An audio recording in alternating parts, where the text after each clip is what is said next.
Francisco García es un amigo bastante relacionado con el encuentro científico internacional. En varias versiones ha venido y nos ha conversado de la parte de la transformación de la madera en productos de alta calidad, alta tecnología en la madera. Y el ingeniero José Dancén de La Molina pues conoce muy bien el tema que nos preocupa a muchos de nosotros en realidad, porque se dice que nuestro país se dedica prácticamente a cortar árboles, deforestar y vender en bruto, grosso modo, ¿no? Un árbol en tronco vendido cuesta como uno, pero si este se le convierte pues en un mueble de alta calidad, de repente puede llegar a 1000, a 2000, 3000. Una cosa así nos tiene bastante preocupados, porque sería necesario entonces contribuir con la transformación. Ingeniero José Dancén, gracias por estar con nosotros. Pégase un poco más al micro, por favor. Bien, las gracias a ustedes. Es un placer estar conversando de este interesante tema, que es el tema de los bosques. Y básicamente, ¿cómo se encuentra el tema de los bosques en el Perú?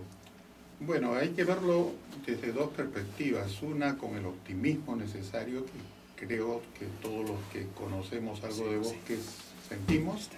Y por otro lado, frente a lo que es una realidad que nos sacude, ¿verdad? En principio, cuando hablamos del tema bosques en el Perú, creo que hay que verlo desde esa perspectiva, como país. Y el tema país significa de que el Perú es una potencia desde el punto de vista de bosques, tanto en las tres regiones, en la costa, en la sierra y en la selva. Quizás existe esta tendencia errónea de hablar de bosques o hablar de forestería y mirar fundamentalmente la selva. O sea que en la sierra también hay... Y yo me remontaría más bien a la costa, donde sentimos un estrés hídrico tremendo, sentimos la escasez de agua, ¿no es cierto? Ya las comunidades empiezan a enfrentarse, las regiones empiezan a enfrentarse con el problema de la disponibilidad del agua, y sin embargo no vemos el problema de fondo. Yo les recuerdo aquí de un trabajo que hizo un investigador Engel de Alemania en Perú, justamente en el CISA, en el Centro de Investigación de Zonas Áridas de La Molina, cuando hace unas décadas atrás, unas 30 años más o menos, estuvimos conversando y él partía haciendo una investigación sobre el desierto de Paracas, y justamente su inquietud iba por el lado de cómo fue posible que una cultura como la de Paracas prosperara en una región donde 50 kilómetros a la redonda no había una fuente de agua. Y entonces la respuesta, después de un trabajo serio de investigación y que está publicada en el libro que se llama El desierto de Paracas, pues él llega a la conclusión de que todo esto era debido a la existencia de las lomas en las partes altas de la zona de Paracas. Y esto es lo que nosotros llamamos ahora como las lomas, y básicamente nos referimos a las lomas de la Chay, o particularmente a cualquier otra pequeña relicto de lomas que existe en la costa peruana, cuando antes teníamos lomas desde Piura hasta Arequipa. Y entonces probablemente todo ese gran desarrollo que hubo en el pasado fue producto del rol que cumplen estas lomas, que son asociaciones atmosféricas que captan la enorme humedad atmosférica que hay en la costa, y esta agua la introducen a la escorrentía o por debajo, elevando los niveles freáticos en las partes bajas, y esto hacía pues de que encontráramos agua a pocos metros de la superficie de la tierra, lo cual dio lugar a que prosperaran pues muchas de las culturas que hemos tenido en la costa. Esta situación no existe. No existen los bosques ribereños de la costa peruana, donde antes los 52 ríos pues estaban cubiertos de vegetación, ahora ya no las tienen, Entonces hay un momento en que tenemos que pensar en la reposición de la vegetación de la costa peruana para poder imaginar que en un futuro próximo podríamos estar recuperando esa condición hídrica que anteriormente tenía la costa peruana, ¿no? Más allá de hablar del bosque seco, y que es también una potencialidad desde el punto de vista de los bosques. Bueno, usted me cambia totalmente el esquema mental que tengo y supongo en la mayoría de los peruanos, ¿no? Uno ve la selva llena de árboles, efectivamente, pero la costa pues ofrece grandes potencialidades. Respecto a ello, siempre he leído que a la llegada de los europeos, de los españoles, la costa peruana era verde, sobre todo en la parte de Trujillo.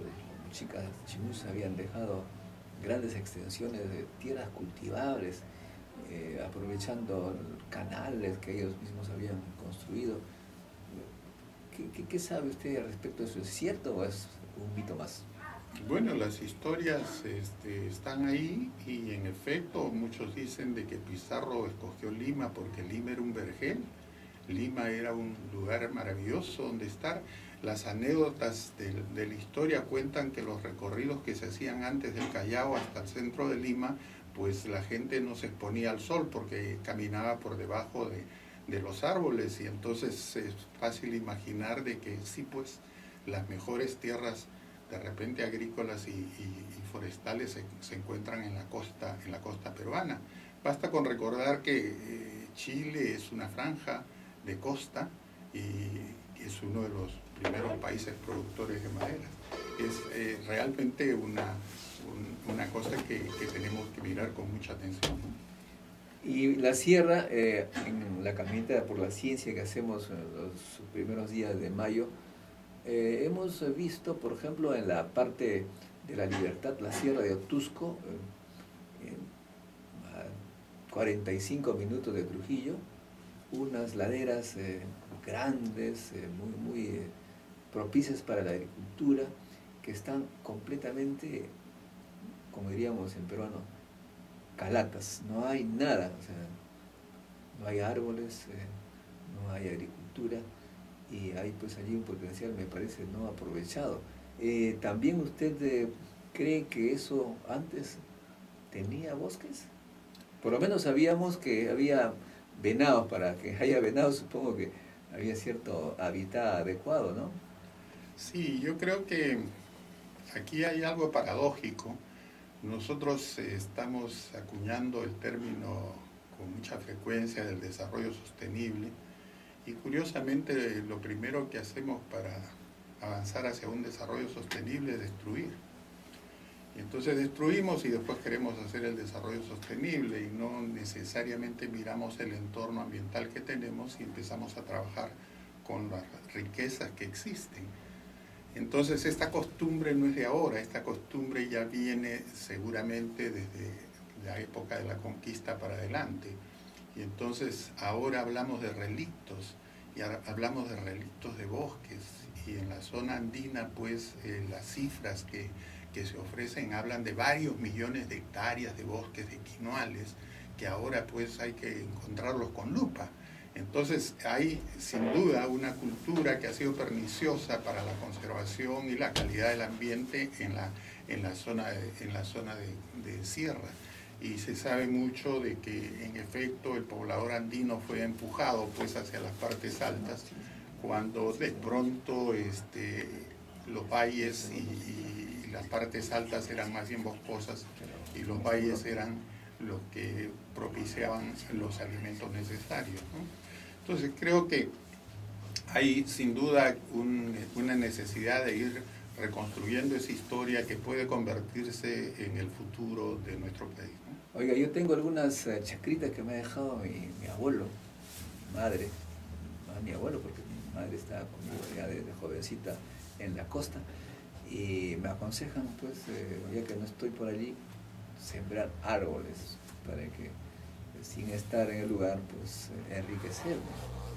¿Sería aconsejable a esa altura de entre 2.000 y 3.000 metros quinoales? Miren, el piso ideal para el ser humano está entre los 1800 y los 2400 metros. En ese piso uno no tiene problemas de sequedad de la garganta ni que tiene que adaptarse. Es ahí donde el ser humano encuentra su hábitat natural. Los quechos, la región quecho. Exactamente. Entonces, de Javier Pulgar Vidal. De Pulgar Vidal, que bien lo tipifica, ¿no? Pero vayamos a los ejemplos. El caso de Porcón, ¿no? Que Porcón, que es una condición de repente un poquito más alta, y sin embargo 10.000 hectáreas de bosques, ciertamente árboles introducidos, la mayoría son pinos. 10.000 hectáreas de bosques le ha cambiado la vida a esta comunidad. Y entonces uno hace 30 años iba a Porcón y veía un panorama casi desértico, con pasturas que languidecían, 4 o 5 animalitos pastando, y una población muy, muy pobre. Ahora uno va y encuentra pues que las quebraditas están permanentemente llenas de agua, que el bosque se impone. En fin, creo que podemos hablar también con bastante detalle de estas cosas. La comunidad ha logrado una condición de vida superada, los bosques existen, la fauna se ha recuperado, existe crianza de peces, existen lugares donde la gente puede ir a recrearse, en fin, se cultivan hongos, los hongos ya se venden en el mercado de Lima. En fin, creo que un pequeñito ejemplo de 10.000 hectáreas que verdaderamente sería interesante que esas tierras que usted dispone, doctor Montoya, las visitemos para ponerle arroz. No, es más, acaba de ocurrírseme que la caminata por la ciencia, que sea cada año, vamos a ir al mismo lugar y durante 10 años vamos a estar viendo cómo van a crecer nuestros árboles. Veo a José Espinosa que sonríe porque él tiene ganas también de hacer empresa, y con el apoyo de la cooperación española vamos a hacer una gran obra en la provincia de Otusco. José Cayo, amigo, y ahora pasamos con el tema de la industria que viene de la madera, cómo los bosques pueden convertirse en riqueza, qué tecnología se están usando. Sobre ello, Francisco, tú te has dedicado a este tema por buen tiempo. Sí, yo estoy, bueno, muchas gracias por invitarme a esta tertulia, doctor Montoya. Yo soy profesor de la Universidad Politécnica de Madrid, concretamente de tecnologías de la madera. Concretamente enseñamos en nuestro curso las industrias de transformación de la madera, desde que la madera se corta, pasa por el aserradero o lleva una vía hacia una industria de tableros de partículas o tablero de fibras o tablero contrachapado, y posteriormente se convierte en una puerta, en una ventana o en un suelo.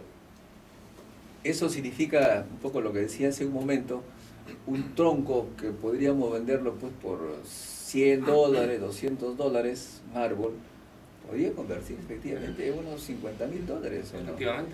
No solo por eso, por un lado, estás vendiendo lo que ya es el producto elaborado, sino que por otro lado el desarrollo económico de un país va a demandar mayores productos derivados de la madera para fabricar puertas, para fabricar suelos, y va a demandar productos más homogéneos. La madera es un producto bastante heterogéneo que presenta unas ciertas dificultades en su mecanización, precisamente por eso, porque es un producto heterogéneo, y la industria va a demandar productos que sean técnicamente más homogéneos, como puede ser un tablero de partículas, un tablero de fibras, un tablero de contrachapado, que no presentan esas diferencias de dilatación o de comportamiento que presenta la madera por el hecho de ser un material anisótropo. Se conoce que tiene diferentes direcciones sus propiedades dependen de las direcciones, de 3 direcciones principales. Me contaba un colega que en realidad el tema empieza desde la forma como crece el árbol. Hay maneras de evitar, por ejemplo, que le salga demasiados ojos, esos ojos allí que hacen no heterogénea la madera, ¿no? O sea, en otras palabras, esto es una tecnología que va desde la misma... Desde el nacimiento, del nacimiento hasta el final, y también involucra una serie de disciplinas técnicas, científicas, tecnológicas. Efectivamente. Por ejemplo, supón que acá José, que nos está mirando y le gusta mucho el dinero, tuviera $1.000 millones, ¿cómo tendría que hacer una cadena completa desde el cultivo hasta el final de una mueblería? ¿Qué técnicas, qué laboratorio debería tener? Bueno, primero veríamos qué terreno dispone. Como es su terreno, dependiendo del terreno se escogería la especie. La especie dependería de si se puede plantar a cielo descubierto, si necesita una especie protectora previa. Una vez que tengamos elegida la especie, escogeríamos, según el fin al que va a ser destinada, cuál es su mejor tratamiento selvícola. Si va a ser destinado a trituración, pues lógicamente vamos a buscar maderas, troncos más pequeños. Si va a ser dedicada a corte para hacer tablones, vamos a buscar diámetros más grandes, vamos a dilatar el turno de corta. Entonces, básicamente tendríamos que decidir qué es lo que queremos, y en función de tal, pues ya escogeríamos la especie. Una especie de crecimiento rápido la destinaríamos principalmente a trituración.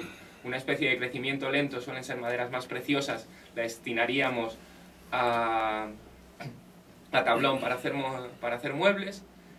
Sin embargo, la especie de crecimiento rápido, durante su crecimiento hasta su corta final, sí podríamos ir aprovechando las distintas cortas que vamos haciendo de mejora de esa especie para destinar, por ejemplo, puede ser a trituración o a pulpa de papel.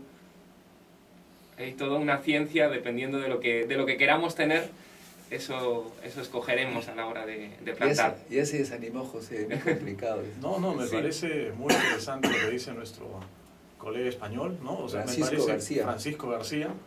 Es bien interesante porque creo que en el área de las ciencias forestales confluyen muchas disciplinas, ¿no?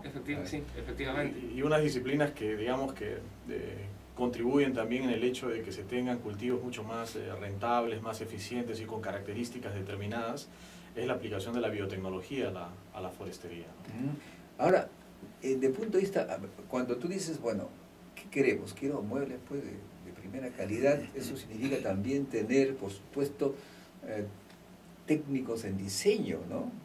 Y finalmente también en el procesamiento de la madera, porque la madera tal cual, supongo que debes, después de cortar, hay que secar. Claro. Un secado, por ejemplo, no es una cosa ponerla al sol y se acabó. No. Antes de venir al programa, estaba conversando con algunos colegas que conocen algo del tema.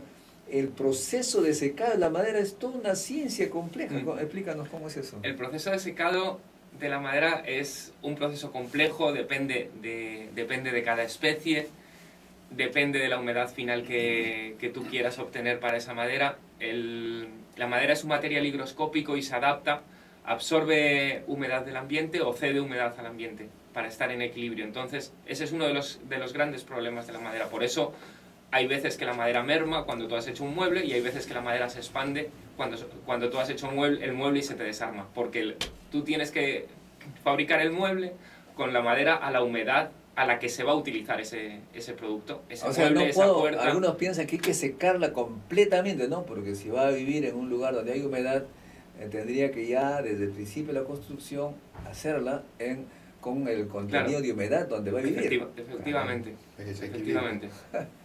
Si la secamos en exceso, cuando hagamos nuestro mueble y lo llevemos a una zona húmeda, va a hinchar la madera y nuestro mueble se va a deformar. Si lo hacemos al revés, si la secamos en defecto y lo llevamos a una zona muy seca, nuestro mueble va a mermar la madera y se va a abrir. Se van a abrir rajas, se van a abrir fendas que van a deteriorar la calidad visual de nuestro producto. Si algún empresario peruano quisiera contactarte para que le hagas consultorías, ¿a qué correo electrónico te podrían enviar? Al correo de la universidad es francisco.garcia@upm.es, en la Universidad Politécnica, y ahí estaríamos encantados de asesorarle tanto en secado como en si quiere realizar algún tratamiento posterior o quiere darle un valor añadido a su producto. Bien amigos, estamos en Encuentro con la Ciencia, regresamos en unos instantes con la biología molecular y la casi desconocida para muchos historia secreta de la Universidad Peruana Cayetano Heredia.